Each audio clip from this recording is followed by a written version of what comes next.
और यूक्रेन को और ज्यादा सैन्य मदद करने के लिए बेल्जियम के एंटवर्प में अमेरिकी जहाज तैयार है। इस जहाज में कई बख्तरबंद गाड़ियां और एम्बुलेंस यूक्रेन भेजी जा रही हैं। ये सैन्य मदद यहां से जर्मनी भेजी जाएगी और फिर वहां से सड़क के रास्ते यूक्रेन तक पहुंचाई जाएगी। अमेरिकी संसद ने गुरुवार को ही यूक्रेन और अमेरिका के अन्य सहयोगी देशों को 40 अरब डॉलर की सैन्य, आर्थिक और खाद्य सहायता देने वाले प्रस्ताव को मंजूरी दी है। उधर रूस की फौज ने एक वीडियो जारी किया जिसमें हेलीकॉप्टर से रॉकेट बरसते दिखे। पुतिन की फौज ने दावा किया कि उसने आसमानी हमले में यूक्रेन को भारी नुकसान पहुंचाया। और जो वीडियो उसकी तरफ से जारी किया गया उसमें Mi-28N हेलीकॉप्टर दुश्मन के इलाके में हमले के लिए उड़ान भरता दिखाई दिया। वहीं जैसे ही वो अपने टारगेट के पास पहुंचा उसने आसमान से रॉकेट की बारिश शुरू कर दी। हेलीकॉप्टर ने कुछ मिनटों में कई रॉकेट दागे, जिसके बाद पूरे इलाके में दहशत का माहौल बन गया। रूस के हमले इतने जोरदार थे कि जमीन पर कई धमाके होते दिखाई दिए। पुतिन की सेना ने दावा किया कि उसने इस हमले में यूक्रेन के कई सैन्य ठिकानों को तबाह कर दिया। और जिस Mi-28N हेलीकॉप्टर का इस्तेमाल कर रूसी फौज ने यूक्रेन को भारी नुकसान पहुंचाने का दावा किया, उसकी गिनती रूस के सबसे घातक लड़ाकू हेलीकॉप्टरों में की जाती है और इसे खास तौर पर जंग के मैदान के लिए ही बनाया गया। यह हेलीकॉप्टर किसी भी मौसम में दुश्मन पर हमले के लिए उड़ान भर सकता है। इतना ही नहीं, दिन के साथ रात में भी ये अपने टारगेट को ध्वस्त करने की ताकत रखता है और इसमें लगी गन से कई तरह के छोटे बड़े रॉकेट दागे जा सकते हैं जो टैंक और बख्तरबंद गाड़ियों को तबाह करने की क्षमता रखते हैं। वहीं रूस और यूक्रेन युद्ध के बीच जेलेंस्की ने आयरलैंड के सांसदों से मुलाकात की। यूक्रेन की राजधानी कीव पहुंचे सांसदों से जेलेंस्की मिले और उन्हें ताजा हालात के बारे में जानकारी दी।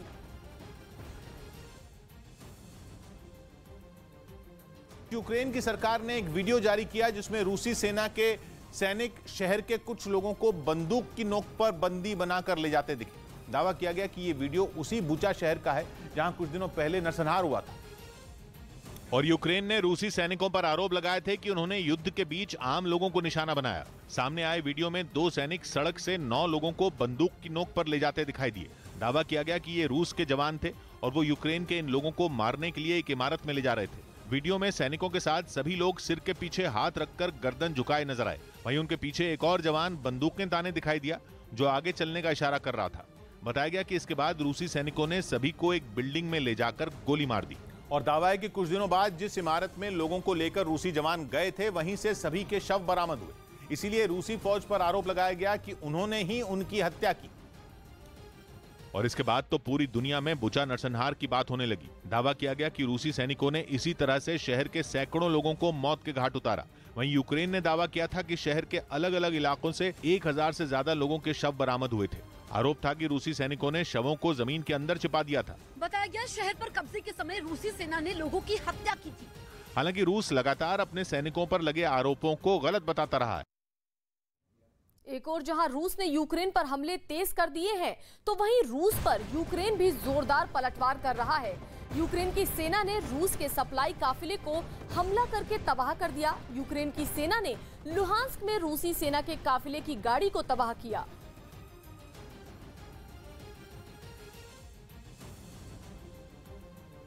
रामबन में टनल में फंसे 9 मजदूरों का रेस्क्यू आज फिर से किया जाएगा। जम्मू के रामबन जिले में टनल के धंसने से 9 लोग अभी भी लापता हैं। मौसम खराब होने और लैंडस्लाइडिंग के कारण रेस्क्यू ऑपरेशन करना पड़ा बंद। मौसम सुधरने पर फिर शुरू होगा रेस्क्यू। बिहार के 16 जिलों में आंधी और बिजली गिरने से 33 लोगों की मौत। पीएम मोदी ने ट्वीट कर जताया दुख। सीएम नीतीश कुमार ने मृतक परिवार को 4 लाख रुपए सहायता राशि का किया ऐलान। रक्षा मंत्री राजनाथ सिंह ने देश को दिया भरोसा, कहा पीएम मोदी के नेतृत्व में भारत बनकर रहेगा आत्मनिर्भर। रक्षा के क्षेत्र में भी भारत आत्मनिर्भर बनने की दिशा में तेजी से आगे बढ़ चुका है। वहीं जर्मनी के म्यूनिक में रिंग में 38 साल के एक बॉक्सर की मौत हो गई। बताया गया कि 14 मई को जर्मनी के मूसा नाम के इस बॉक्सर का मुकाबला अफ्रीकी देश युगांडा के हमजा बंदेरा से था, जो कि 2 राउंड तक जबरदस्त रहा। म्यूनिक में हुए इस बॉक्सिंग मुकाबले में दोनों के बीच कांटे की टक्कर देखी गई, लेकिन जैसे ही तीसरे राउंड की शुरुआत होने वाली थी तभी मूसा यमक रिंग में गिर गए, जो सामने आई तस्वीरों में दिखा भी। मूसा की इस हालत को देखकर रिंग में उनके साथ मुकाबले को तैयार खड़े हमजा बंदेरा भी घबरा गए। ऐसे में वहां मौजूद डॉक्टर और मूसा के ट्रेनर उनकी तरफ भागे। वहां अफरा तफरी मच गई। कोई ये समझ ही नहीं पाया कि अचानक 79 किलो के इस बॉक्सर को हुआ क्या।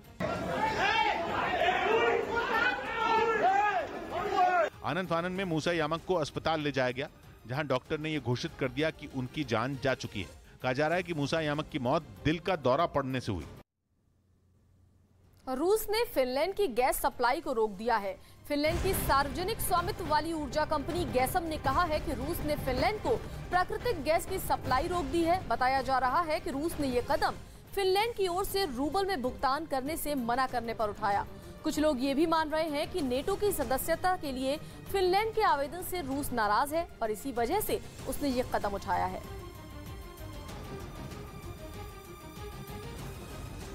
बड़ी खबर आ रही है। दुनिया के कुछ नामी परमाणु वैज्ञानिकों के एक संगठन ने बहुत बड़े परमाणु खतरे की चेतावनी जारी की है। अमेरिका के संगठन का कहना है कि अगर पुतिन ने यूक्रेन पर परमाणु बम दागा तो यह बहुत बड़ी गलती होगी, क्योंकि फिर अमेरिका और नेटो भी अपने न्यूक्लियर बम मैदान में उतार देंगे।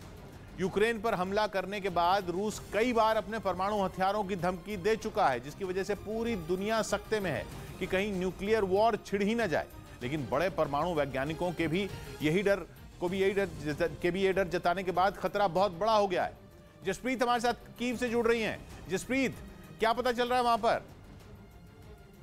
जी किशोर, फिनलैंड और स्वीडन के सीन में आने के बाद परमाणु हमले की खबरों ने जोर पकड़ लिया है। बुलेटिन ऑफ एटॉमिक साइंटिस्ट की रिपोर्ट में यह आशंका जताई गई है कि अगर पुतिन परमाणु बम गिराते हैं तो उनको इसकी भारी कीमत चुकानी होगी। मतलब इसको इस तरीके से समझा जाए कि नेटो रूस को उसी की भाषा में जवाब देगा और उसके सैन्य ठिकाने तबाह कर देगा। यानी परमाणु जंग का खतरा हवा ही नहीं है, बल्कि बड़े बड़े न्यूक्लियर साइंटिस्ट की भी रातों की नींद उड़ी हुई है। अमेरिका के संगठन bulletin of the atomic scientist ने अपनी रिपोर्ट में दावा किया है कि अगर यूक्रेन को जीतने के लिए पुतिन ने वहां परमाणु बम दागा तो अमेरिका और बाकी नेटो देश भी यूक्रेन में रूस के ठिकानों पर एटम बम गिराने से पहले एक बार नहीं सोचेंगे, और फिर ऐसी परमाणु जंग छिड़ेगी जो इंसानों के वजूद के लिए ही खतरा पैदा कर देगी। इतना ही नहीं, bulletin of the atomic scientist से जुड़े वैज्ञानिकों ने यह भी कहा कि अगर रूस यूक्रेन पर परमाणु हमला करेगा तो उस सूरत में नेटो के पास 4 ऑप्शन होंगे। पहला तो यह कि वो रूस की सेना पर यूक्रेन की सीमा के अंदर या बाहर एक या फिर कई परमाणु बम गिरा सकता है। दूसरा, नेटो रूस की सेना पर गैर परमाणु हथियारों से भी हमला कर सकता है। तीसरा, वो यूक्रेन को हथियारों की सप्लाई जारी रख सकता है। और चौथा और आखिरी ऑप्शन वैज्ञानिकों का कहना है कि हो सकता है कि पुतिन के हमले के बाद नेटो यूक्रेन पर ही जंग खत्म करने का दबाव डाल दे। परमाणु वैज्ञानिकों का मानना है कि अगर अमेरिका और नेटो ने दूसरा, तीसरा या चौथा विकल्प चुना तब तो फिर भी ठीक है, लेकिन अगर उन्होंने पुतिन को ईंट का जवाब पत्थर से देने के लिए परमाणु बम गिराने वाला पहला ऑप्शन अपना हथियार बनाया तो फिर शायद इस दुनिया को कोई नहीं बचा पाएगा। और सबसे ज्यादा डराने वाली बात जो इस रिपोर्ट में सामने आई है वो ये कि अगर नेटो ने यूक्रेन के अंदर ही रूस की सेना के ठिकानों को निशाना बनाया तो तब भी उतना नुकसान नहीं होगा, लेकिन अगर उसने रूस की सीमा के अंदर घुसकर परमाणु हथियार चलाए तो फिर ये युद्ध बेकाबू हो जाएगा, क्योंकि फिर ये जंग रूस वर्सेस यूक्रेन नहीं बल्कि रूस वर्सेस नेटो में बदल जाएगी। और नेटो का मतलब है अमेरिका, ब्रिटेन, फ्रांस और जर्मनी जैसे 30 देश। जब इतने देश लड़ेंगे तो वो होगा तीसरा विश्व युद्ध। मतलब परमाणु बम चलाने का एक एक्शन 2 देशों के बीच की लड़ाई को विश्व युद्ध में बदल देगा। इसी वजह से परमाणु वैज्ञानिकों का कहना है कि पुतिन यूक्रेन पर काबू पाने के लिए एक परमाणु बम गिराएंगे और उसकी कीमत उन्हें अपनी जमीन पर परमाणु हथियार के वार से चुकानी पड़ेगी, जिसमें किसी का फायदा नहीं होगा।